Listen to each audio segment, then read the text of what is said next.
please. Tonight at 10, the Queen's coffin is brought back to Buckingham Palace for one last night. Applause and cheers as Elizabeth II makes her final return. Her coffin met inside the palace by her family for their last private hours together. Pulling up on busy main roads, people parked their cars in the fast lane for a final farewell as the Queen's cortege made its way from RAF Northolt into London. The coffin was flown back from Edinburgh this evening and met on the ground by the Prime Minister. While the Queen made her final journey home, the King travelled to Northern Ireland.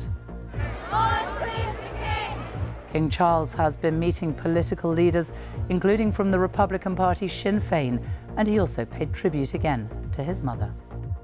My mother felt deeply, I know, the significance of the role she herself played in bringing together those whom history had separated. As Ukrainian forces continue to liberate parts of their country, a special report from inside a police station that Russian forces are said to have used to torture people. And France loses a national treasure. The influential French film director Jean-Luc Godard has died at the age of 91. And stay with us here on BBC News, where we will bring you continuing coverage of events plus analysis from our team of correspondents in the UK and around the world.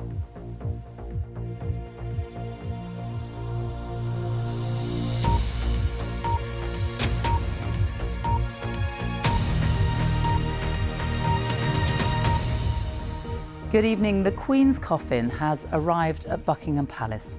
It was flown from Edinburgh Airport this afternoon, landing at RAF Northolt, west of London this evening, accompanied all the way by her daughter, Princess Anne.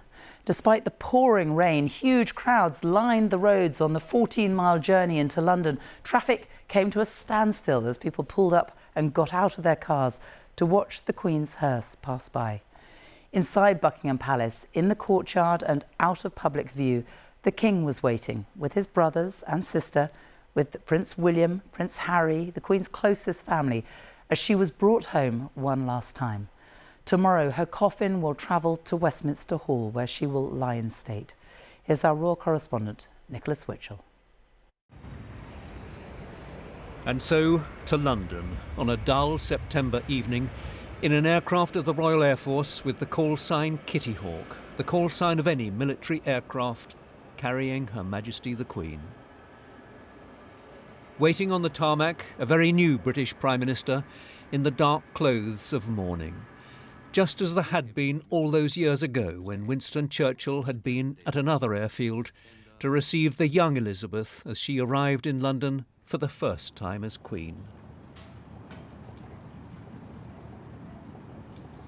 At RAF Northolt tonight, the Queen's coffin was borne from the aircraft on the shoulders of a bearer party from the Queen's Colour Squadron of the RAF.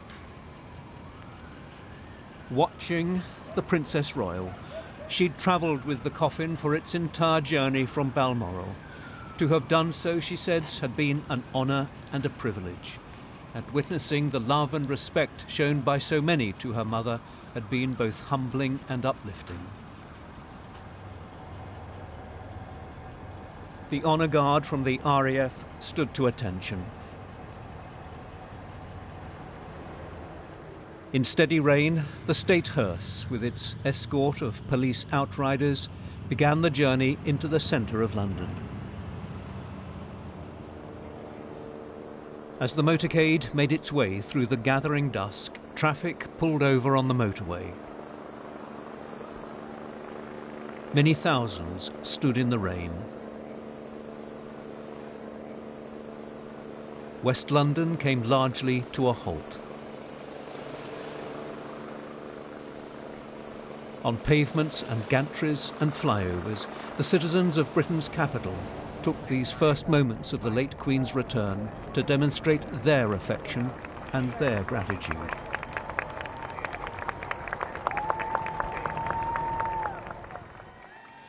The journey brought them to the heart of London, to streets and landmarks that the Queen knew so well.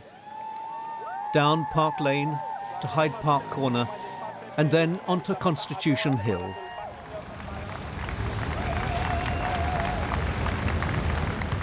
Finally to Buckingham Palace, where the Queen's coffin will rest for one final night.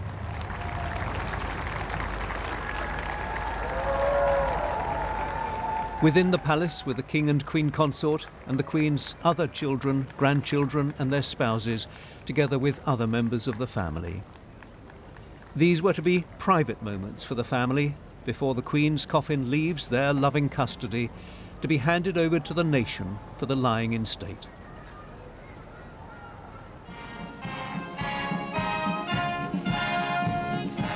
Rehearsals for the ceremonial processions have been taking place in the early hours of the morning. Carefully laid plans are being put into practice as London and the nation get ready for the final farewell to a most revered monarch. Nicholas Witchell, BBC News. The Queen's coffin was flown out of Edinburgh this afternoon after lying in rest at St Giles Cathedral in the city.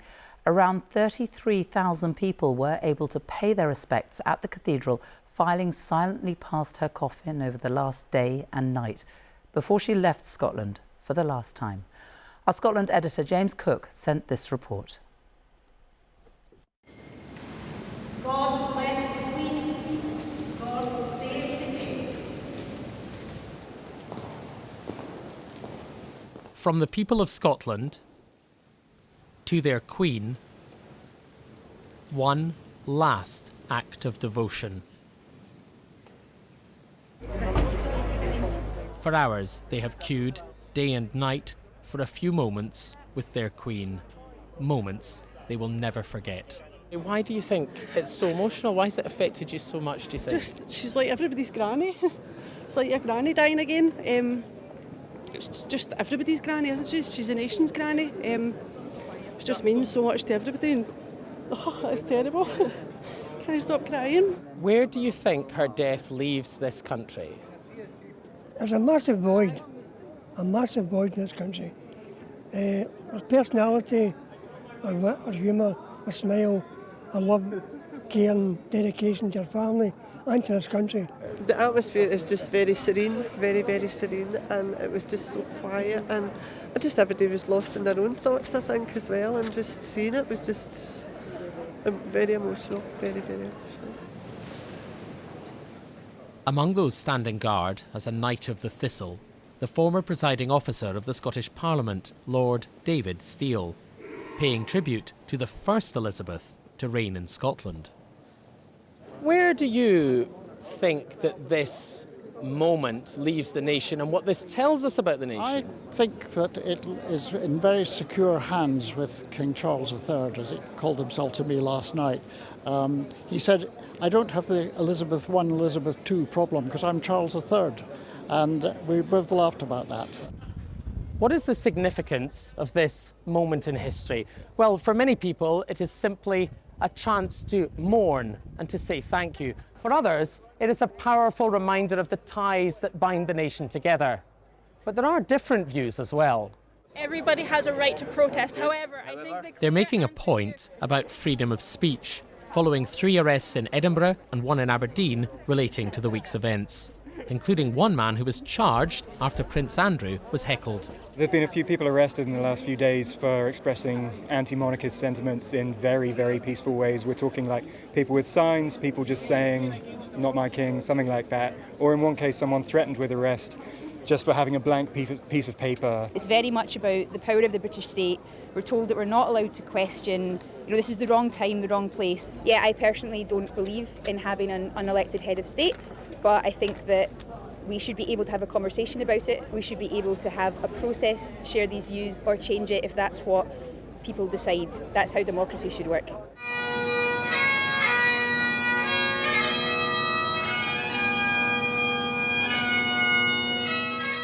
But this evening, all eyes were on this. The last journey.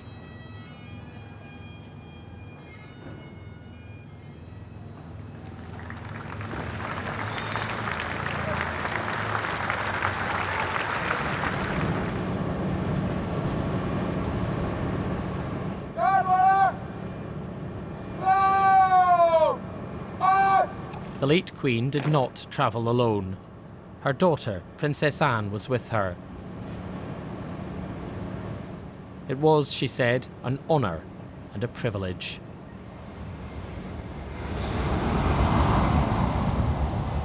And so it ends, with the Queen's final flight.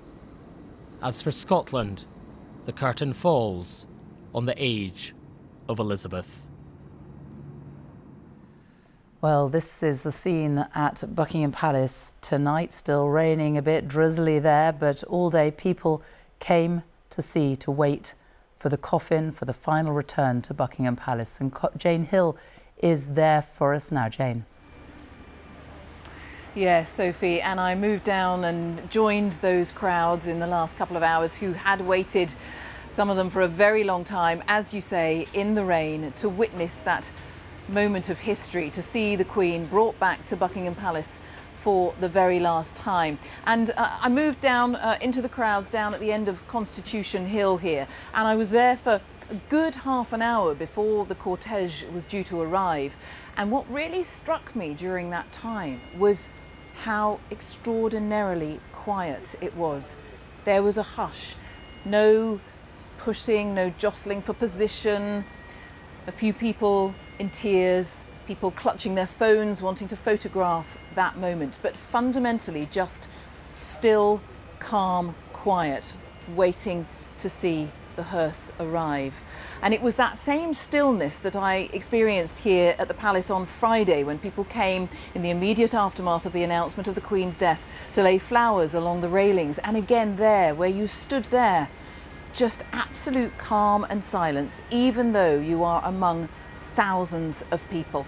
And then as it got to 8 o'clock and people started to wonder where the cortege was, we heard the beginning of that applause that Nick talked about there, and it rippled all the way down Constitution Hill, some cheering, some clapping, and then before we knew it, the Queen's hearse was right in front of us, just a few feet away, and none of us knows how we're going to feel at that moment. I certainly didn't know what I was going to feel, and you almost do a gasp as you look at it and you realise what that means. And yet I think because there was so much applause by that stage and so many people cheering, there was also something quite beautiful and quite moving about it. And then as the cortege disappeared from our view, went around the Victoria Memorial behind me here, disappeared from view, then quite a few people in the crowd close to us started singing and shouting 3 cheers for the Queen. And that was a moment of history for those thousands of people here tonight.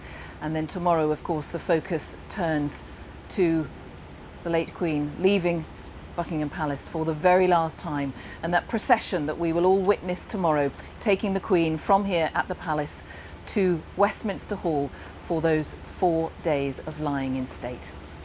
Jane Hill, thank you. Well, while the Queen was making her last journey from Scotland, King Charles was on his first visit to Northern Ireland as monarch. The King and the Queen Consort greeted crowds who gathered at Hillsborough Castle, some of whom had been waiting since 5 o'clock this morning, hoping to catch a glimpse of the royal couple. His Majesty then went on to meetings with political leaders, including those from the nationalist parties who want Northern Ireland to leave the UK and become part of the Republic of Ireland. And the King was offered a message of condolence on behalf of the people of Northern Ireland from the Speaker of the Stormont Assembly. Our special correspondent Alan Little is in Belfast and has been following the King's visit there. Alan. Well, Sophie, this had the makings of quite a difficult visit. The Republican leaders here, as you say, have never accepted the legitimacy of the sovereignty of the Crown in Northern Ireland, and Sinn Féin is the biggest party. But Republican leaders came, along with their political opponents, and expressed private sympathy for King Charles and praised his mother, the late Queen, for the role she played in the achievement of peace here, praising what they called her leadership qualities in extending the hand of reconciliation. But the day was really about the King and the people, and those were the moments on the streets, listening to the public affection, the clear public affection and respect that was expressed here by the crowds who turned up. Those were the moments, it seemed to me, that really did fill him with energy and enthusiasm. It is his 40th visit to Northern Ireland, so he knows the village of Royal Hillsborough well. But this is the first time his car has flown the royal standard of the sovereign. The warmth of the public welcome was unmistakable. This is what this tour of the nations is for: direct engagement, informal and relaxed, between the new monarch and the people. They lingered, devoting more time to this than the formal schedule allowed. His late mother famously remarked that she had to be seen to be believed. Public visibility is already a hallmark of the new reign. This, a gesture of gratitude for the flowers left in tribute to the Queen.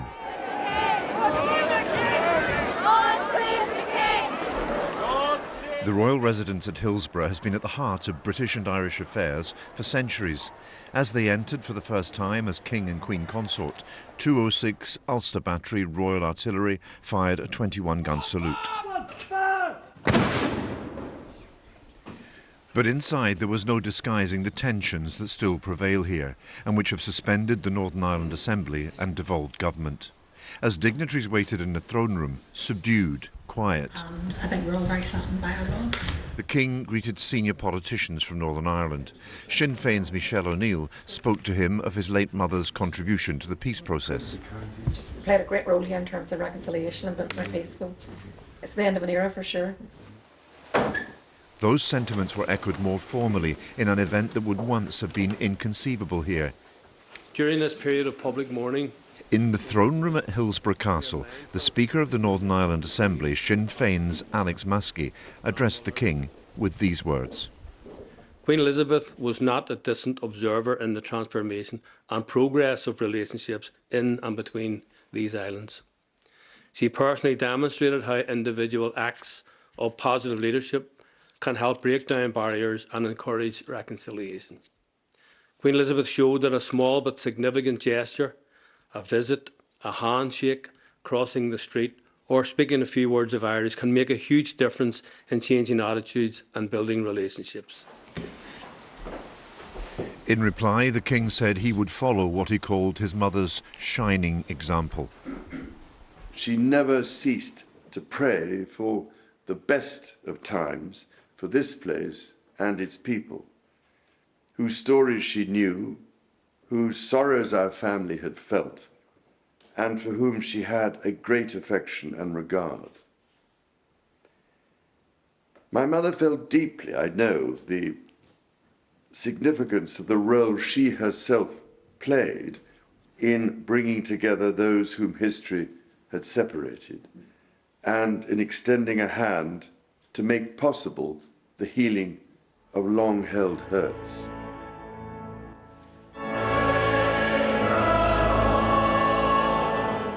At St Anne's Cathedral in Belfast, people from all faiths joined the King and Queen consort in a service of reflection for the life of Queen Elizabeth. It is the burden of the monarch to seek to unify, to stake out common ground on which to resolve differences. And here, where the legitimacy of the crown itself is challenged, the differences remain stark.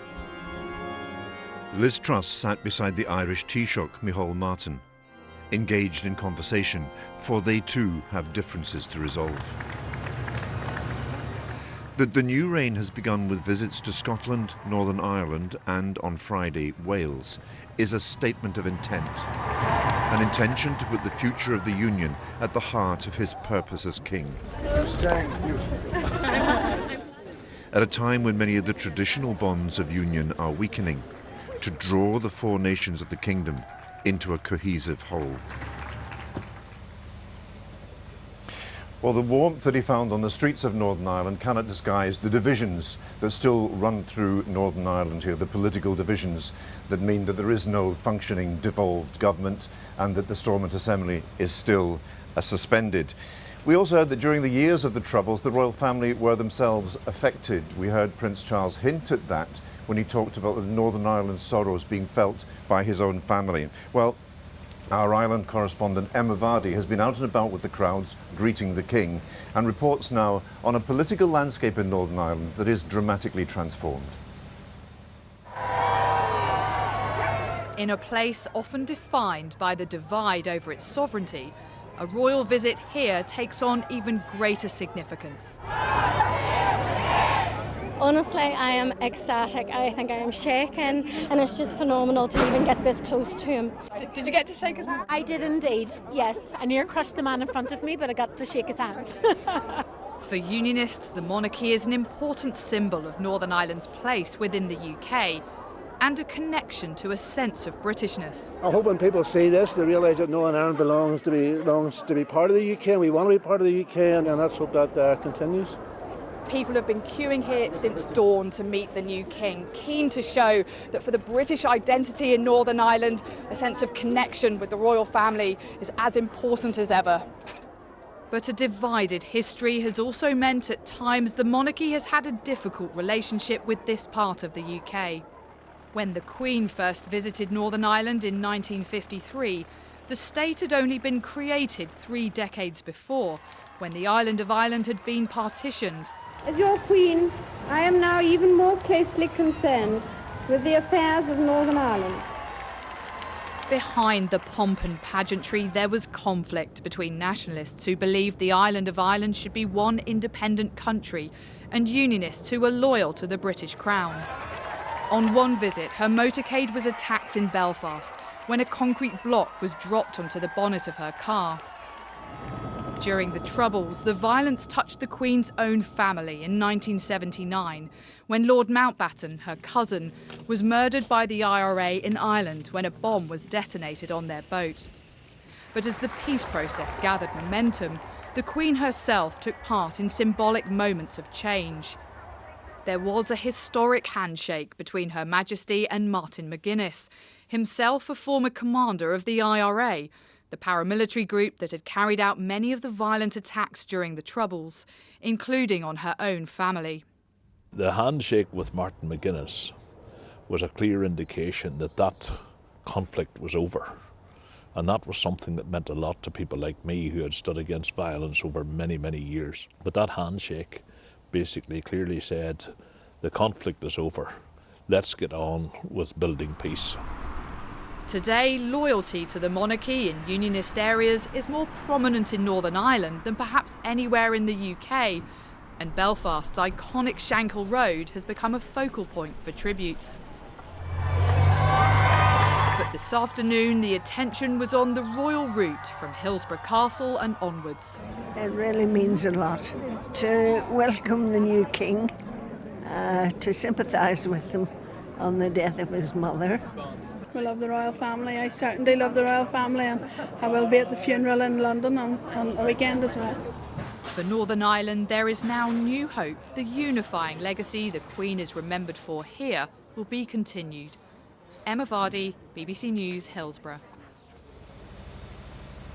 Consider the words there of Alex Maskey, the Speaker of the Northern Ireland Assembly, a lifelong Republican, a man who was twice interned during the Troubles, the symbolic heft of what he said directly to King Charles today when he spoke of his late mother's contribution to the Northern Ireland peace process, praised what he called her leadership skills, her ability to use a small gesture to enormous effect and effect change. That would have been unthinkable here not very long ago. But I think we've also learned something over the last few days about what kind of reign King Charles aspires to. I think he wants it to be demotic.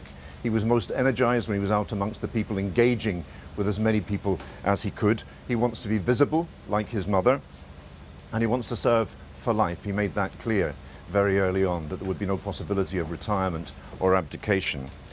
We learned that the Union, concern for the future of the Union, will be at the heart of his reign. That is why he made these first visits to Edinburgh, Belfast and Cardiff. But there's one other thing that I've been struck by, and it's that he's carried on, and members of his family have carried on, performing public duties at a time of what must be intense personal grief for them. This is a family that, on whose sorrow the eyes of the world, the unyielding gaze of the public, intrudes. A family that has to subordinate its private sorrow to the imperatives and demands of public ritual, and that surely too is a legacy of Queen Elizabeth and what everybody has remarked upon about her over the last few days, namely the steadfastness and constancy of her idea of lifelong public service.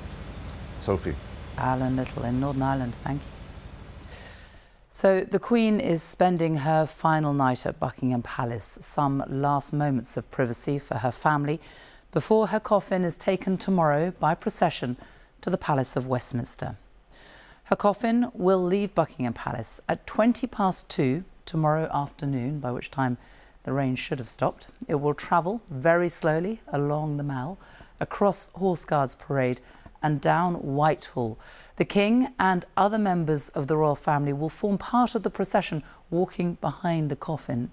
It'll take about 40 minutes in total, arriving at Westminster Hall at 3 o'clock in the afternoon, ahead of 4 full days of lying in state.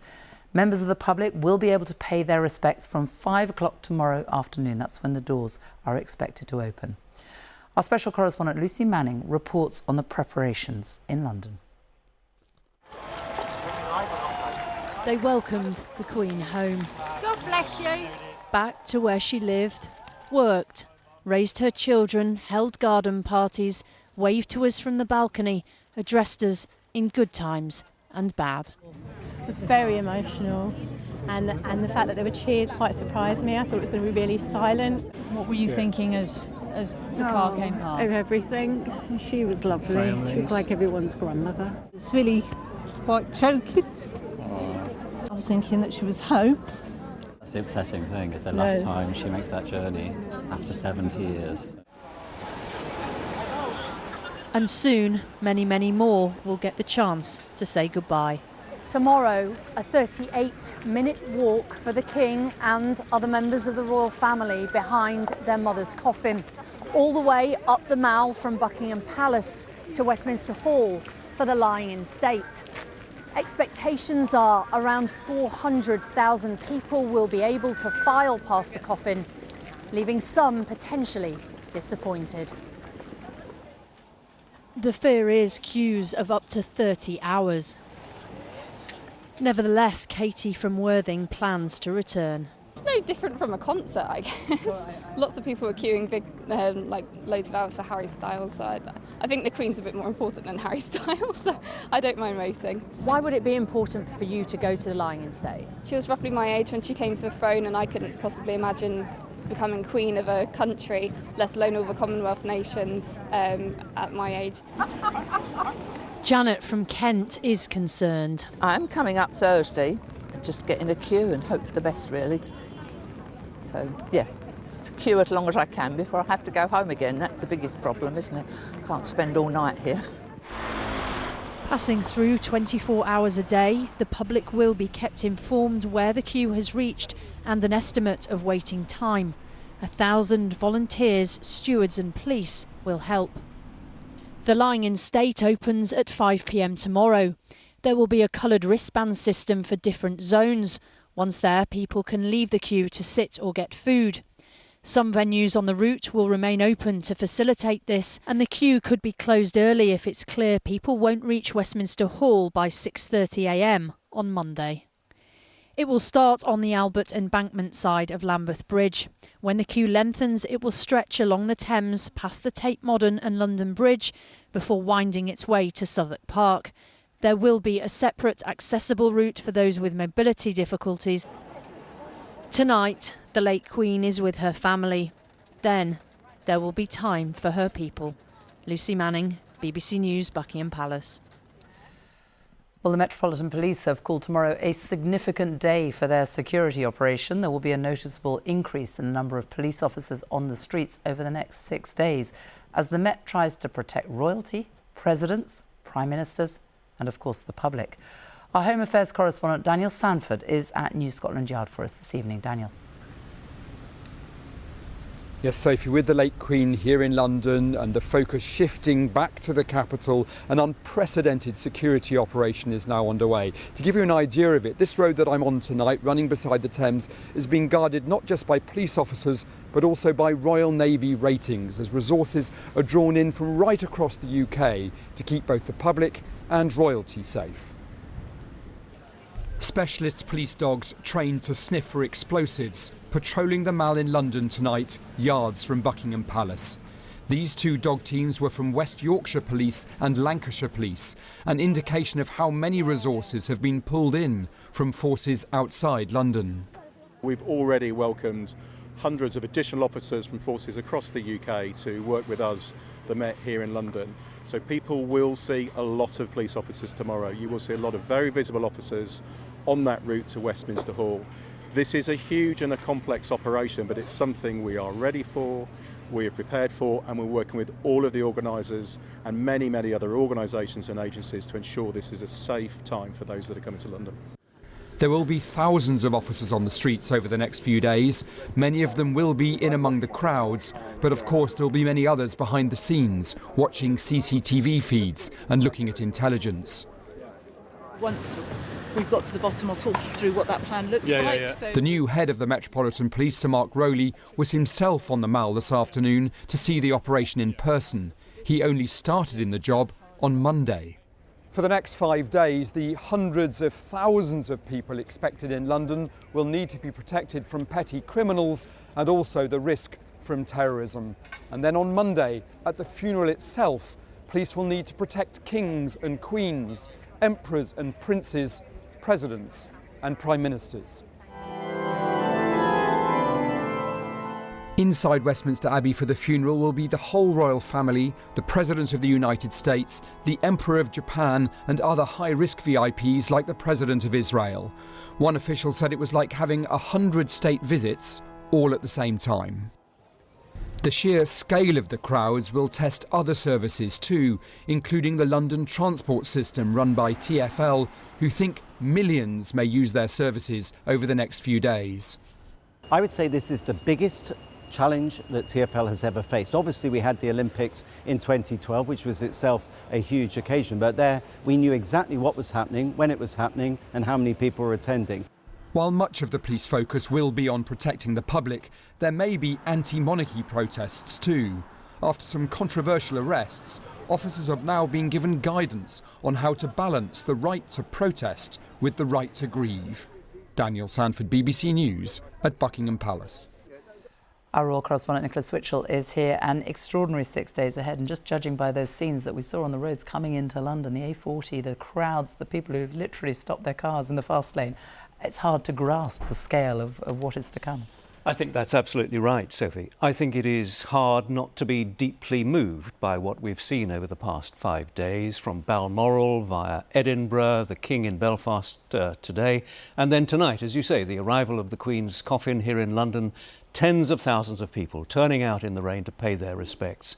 Public mourning, which began, if you like, as an affectionate trickle in the glens of Scotland and along the banks of the beautiful River Dee, has come via Edinburgh and is now becoming an absolute torrent as the lying in state moves to the Palace of Westminster by the River Thames, a great river of sorrow and lamentation.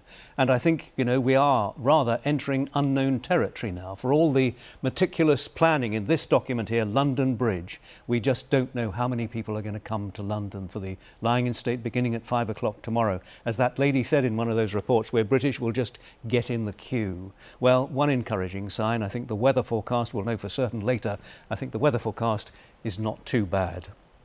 The sun will come out. Nicholas Witchell, thank you. And if you want more information about how to attend the Queen's lying in state or more details about the days ahead, do go to BBC News Online. That's bbc.co.uk/news, or you can also use the BBC News app.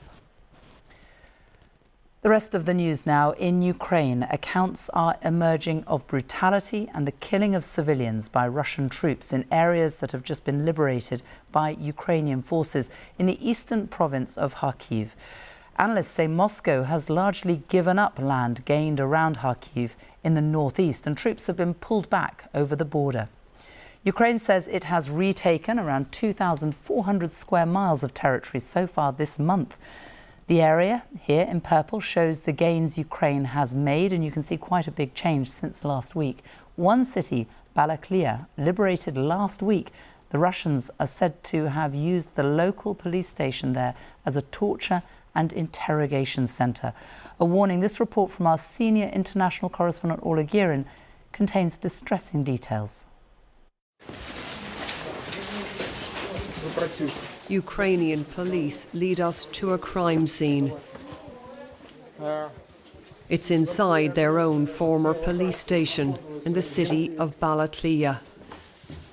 For 6 months, the Russians were the law here, and local civilians were at their mercy. A former detainee told us both men and women were tortured with electric shocks. When the Russians took over Balaklia, they occupied this police station and made it their headquarters. They held prisoners here in the cells. Now, we've been told they kept as many as 8 men in cells as small as this. Here on the wall, you can see that somebody has scratched out a prayer, and they've also marked out the days. The police say that local people were terrified to even pass by this building, afraid that they would be captured by the Russians. Ukrainian investigators are here now, beginning to gather evidence about what happened behind these walls, from people like Artyom, who was held for more than 40 days. They made me hold 2 wires, he said, attached to an electric generator. The faster you spin it, the higher the voltage. They kept spinning it and asking questions. They said I was lying, so they did it more. It happened to some prisoners every other day.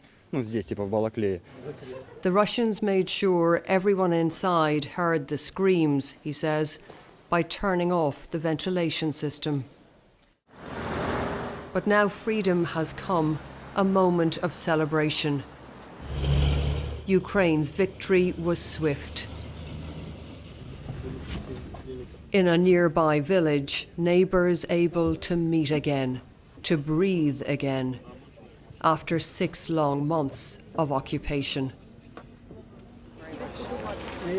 For Vasily, there's relief, but he still can't fathom what's happened. Houses have been destroyed, he says. Children have no place to study. We were together with Russia. I was in the army in Moscow. I worked there. My sister is there, and I can't visit her. I don't know if she's dead or alive. The next battles here will be rebuilding, getting power and water back on, and keeping the enemy at bay. The Russians were only pushed out of here last Thursday. One of their final acts was the destruction of this school. Now Ukraine is back in control. The recent gains aren't just a military victory, they're a psychological victory. And they're a message to Ukraine's allies in the West. We can beat the Russians. Keep supporting us. For many, life here now is a hand-to-mouth struggle. Please don't push, he says. Everyone will be helped. But this one small aid truck was quickly overwhelmed. In the queue, Vyacheslav and his granddaughter Zlata, who didn't come away empty-handed. Was she very frightened in the last few months? Zlata, did she understand what was going on? She was very frightened, he told me, hysterical and shouting. She couldn't sleep properly, but we took care of her as best we could. For some, the liberation of Balaklia came too late. Petro Shepel, a taxi driver, was killed with his passenger. The authorities who exhumed the bodies say they were shot dead by the Russians. I want to ask Putin why he killed my son, says Valentina, Petro's mother. For what? He's not just killing our children, he's killing us, the mothers. I am dying. And I am speaking to all the mothers of the world. Rebel against that assassin. Petro was her only son. She has vowed to keep speaking for him, demanding justice. Orla Guerin, BBC News, Balaklia. Well, today the Kremlin has denied it has plans to announce a mass mobilization of troops. The Russian army's retreat in northeast Ukraine is being reported in Russia, but there it is being referred to as a regrouping. Meanwhile, on Russian TV, there's been rare criticism of the war. From Moscow, our Russia editor Steve Rosenberg reports. In Ukraine, Russia's still fighting. The Kremlin says there's no change of plan. But Russia's retreat from northeast Ukraine suggests the special operation is in trouble. From a war reporter on state TV, a rare admission. Russia has taken heavy casualties. And on another channel, rare public criticism. The politician says those people who convinced Putin the special operation would be over quickly, they took us for a ride. He called for peace talks with Kiev. Following his TV appearance, Boris Nadezhdin told me the special operation had been a big mistake. We want to defeat Ukrainian army. It seems like it's practically impossible because it's strong army, really strong army, and Ukrainians are supported by practically all the European countries. I asked Russia's deputy foreign minister, with his country losing ground in Ukraine, was it time to admit that the invasion had been a miscalculation? Clearly not.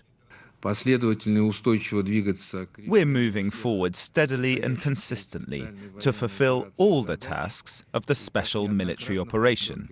As we've said several times, they will be achieved. But Moscow claims this is now a wider conflict with the West. The authorities here want Russians to believe that in Ukraine, Russia isn't just battling the Ukrainian army, that it's up against the combined might of America, Europe, and NATO. In other words, that Russia is David against the Goliath of the West. It's a message that's designed to deflect criticism away from the Kremlin for any setbacks on the battlefield. Moscow feels like a world away from the battlefields of Ukraine. Here, there are mixed feelings over Russia's retreat. We shouldn't have started this war, Yelena tells me. Thank God they pulled back. Let people in Ukraine live in peace. But Marina says, if Britain, America and Europe hadn't interfered in Ukraine, none of what's going on now would be happening. The calm in the capital is deceptive, because what happens next in Ukraine will have consequences for the whole of Russia. Steve Rosenberg, BBC News, Moscow. The UK's unemployment rate has fallen to its lowest level in nearly 50 years, according to new figures from the Office for National Statistics.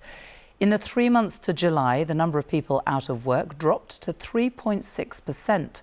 But the squeeze on pay remains, with rises in regular pay failing to keep up with the increasing cost of living. Here's our economics editor, Faisal Islam. At the moment, unemployment is very low and vacancies are very high. In fact, they're about the same. But it's not proving as simple as getting those out of work to do the jobs. During the pandemic, Steve from Maidstone had retired from his car finance sales job, but now he's back in the workforce as a part-time driver for the NHS. I thought 58 is too young. I need to go back and keep that day-to-day contact of meeting people as well. And the NHS was an ideal place for me. The problem is that in recent months, there aren't enough Steves. So unemployment has fallen to its lowest level since 1974, just 3.6%. And yet today's move has also been driven by hundreds of thousands of people no longer looking for work, a trend since the pandemic that in the past few weeks has accelerated. The headline jobs numbers remain strong, with both unemployment and long-term joblessness down. But ordinarily, a figure like this would be driven by an abundance of jobs. This time, it's fewer people actively seeking work, driven by a record number of people registering as long-term sick, which could be related to those record NHS waiting lists. It's adding to those labour market shortages and piling on further pressure on an already weak economy. At this electrical appliance supplier in Stoke, consumers are increasingly ordering energy-efficient products, but the owner can't get the staff.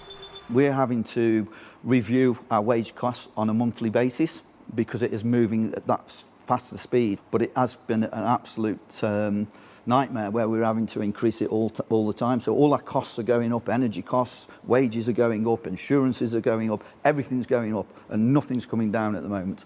So it is a really, really difficult time. The worst time I've seen in the 30 years since I started the business. His employees are being leafleted in the car park with job offers. Across the economy, though, prices are still rising by much more than wages, especially in the public sector. So the jobs numbers remain a silver lining, but is that about to change? Faisal Islam, BBC News. Thousands of hospital appointments will be postponed and many GP surgeries are set to close on Monday as the funeral of the Queen takes place. The day of mourning has been made a bank holiday in the UK to allow the public to observe the ceremony. NHS trusts are drawing up plans based on staffing levels and transport options available on Monday. Our health editor Hugh Pym is here. How much of an impact is this going to have? Well, Sophie, in at least one case we know about, a hospital is postponing all its planned care, including video and phone consultations. Others are postponing some routine work. Some, though, will try to carry on as normal, and dentists and GP appointments will be affected. The problem is it's a bank holiday which was called at very short notice for obvious reasons. Normally over bank holidays GP services wind down and it's out of hours care which is provided. Hospitals don't really schedule much planned work. So NHS England has now written to GP and hospital leaders saying it's okay to revert to normal bank holiday services as long as patients are kept fully informed and as long as COVID vaccination services continue. Some hospital leaders, though, are also seeking clarification over whether there's extra government money for paying staff overtime. And it seems that funerals could well be affected in some areas because of crematorium closures. On the other hand, NHS staff in many cases will want to watch the funeral, will want the day off. There could be childcare issues, problems with transport. So that seems another side of the story. In Scotland, there will also be some disruption. In Wales and Northern Ireland, there's no clarification at this stage. Hugh Pym, thank you. President Macron says France has lost a national treasure after the death of the influential film director Jean-Luc Godard. He was 91. He chose to die at home in Switzerland through assisted suicide. Godard was the godfather of France's new wave cinema. He shot to fame in the 1960s with the film À bout de souffle, which was characterised by radical editing and handheld camera work. Our culture editor, Katie Razzle, looks back at his life. Bonsoir, c'est la dernière édition. Oui, monsieur, 8e dernière. Jean-Luc Godard's À bout de souffle, breathless. Cinema had never seen anything like it. Shot like a documentary and full of digressions and jump cuts, Godard tore up the filmmaking rulebook. What were you against, he was later asked. Contre tout. Contre tout, et c'était surtout, pour moi, contre tout le cinéma. Et c'était faire tout ce qui ne se faisait pas, en montrant qu'après tout, on pouvait le faire. Part French, part Swiss, Jean-Luc Godard started as a film critic, but in his own words, barged into making movies like a caveman into Versailles. His new wave films, like his politics, were revolutionary. In My Life to Live, a Parisian housewife drifts into prostitution. In Contempt, starring Brigitte Bardot, lush cinematography was juxtaposed with blunt dialogue. Godard mixed up time and space, referenced pop culture, and his characters addressed the audience. Quentin Tarantino said Godard did to movies what Dylan did to music, total reinvention. Others were less complimentary. The Catholic Church even condemned his 1985 take on the virgin birth as heresy. A radical documentary maker, he collaborated with the Rolling Stones, taking us behind the scenes on the band's creative process for a film whose aim, Godard declared, was to subvert, ruin and destroy all civilised values. Despite proclaiming many times that cinema was dead, Jean-Luc Godard was still directing into his 80s. He passed away today through assisted suicide. According to his legal advisor, he wanted to die with dignity, and so he did. The history of cinema could not be told without him.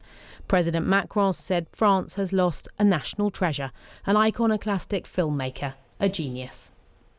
Jean-Luc Godard, who has died at the age of 91. Tonight saw the return of top-class football in the UK after the weekend's action was postponed following the death of the Queen. In the Champions League, Tottenham Hotspur lost 2-0 in Portugal, while at Anfield, Liverpool beat the Dutch side Ajax 2-1. Here's our sports correspondent, Andy Swiss. We will now observe a period of silence to mark the recent passing of Her Majesty the Queen. For the thousands at Anfield, a chance to pay tribute. Not everyone was silent. There were a few isolated shouts, but by the vast majority, it was impeccably observed. They sorely needed. In Portugal, meanwhile, the players also paid tribute to the Queen before Tottenham's game against Sporting. The weather, Chris Fawkes, is here. Sunshine in Edinburgh, rain in London. Is that going to change tomorrow? Slowly, yeah. We've got a similar kind of day, Sophie, coming up. And actually today, for most of you, it's been a decent day with some sunshine. Some of this high cloud illuminated by the setting sun in Staffordshire was from the top side of this weather front that has actually been bringing a lot of cloud across the south of both England and Wales, with some persistent outbreaks of rain. And underneath those grey skies, well, Bodiam Castle, we had some of that light rain falling on and off through much of the day, as indeed we did across much of southern England, southern Wales, and the rain's not gone just yet. A particularly slow-moving weather front, this one. It's going to be continuing to bring outbreaks of fairly light rain overnight tonight, but it'll keep temperatures up in the south, whereas for much of the UK it's a colder night, temperatures dipping down more widely into single figures. So a chilly start to the day tomorrow. This band of rain then, as we start off the day, continuing to bring a zone of damp weather, particularly towards the south coast, but the rain will eventually edge out of the way, clearing around Kent into the early part of the afternoon, with sunshine then following. Away from that feature, it's a similar kind of day to today's weather. Most of you will see spells of sunshine. There'll be a bit more cloud though for Northern Ireland, where a few showers will run into the north coast, and 1 or 2 showers for northern Scotland as well. But otherwise, a lot of dry weather with spells of sunshine. Temperatures 17 to 19 degrees for many, but into the low 20s for the south of England, southern parts of Wales and East Anglia as well. The weather's going to get a little bit colder over the next few days as strengthening north-northwesterly winds dive southwards. They'll bring a few showers to northern and eastern parts of the UK. But if you're planning a trip to London for the Queen's lying in state, predominantly the weather should stay dry. There'll be some brighter weather around as well, but it will start to feel just a little bit cooler and fresher as well. And indeed across the rest of the UK as well, temperatures will be coming down. 15s in Manchester, in Aberdeen 12 or 13 degrees, with a few showers around at times across northern and eastern parts of the UK, but a lot of dry weather as well, Sophie. Chris, thank you. Well, let's take one last look at Buckingham Palace tonight. It's quiet now. The crowds are mostly gone. The royal family are inside, the last private moments as the Queen's coffin lies for one last night in the Bow Room. Tomorrow, that will all change. The Queen's coffin finally leaves the palace tomorrow afternoon, and the King will walk behind her coffin with his sons, Prince William and Prince Harry, and with his siblings, Princess Anne, Prince Edward and Prince Andrew. In a moment, we will have the news where you are, but first, to mark the Queen's death, the poet laureate, Simon Armitage, has written a poem called Floral Tribute. It has 2 verses, or stanzas of 9 lines. The first letter of each line, when taken together, spells out Elizabeth. And so we leave you tonight with Simon Armitage reading his new poem. Good night. When I was made laureate, it was pointed out to me that there would be some significant moments in all likelihood coming up. And I think I'd made some notes in anticipation of that. And then my computer crashed a few months ago. And when I realised I needed to write this poem, I had to start again. And I took that as a bit of an omen. All I remembered was that I'd read somewhere that the Queen's favourite flower was the lily of the valley.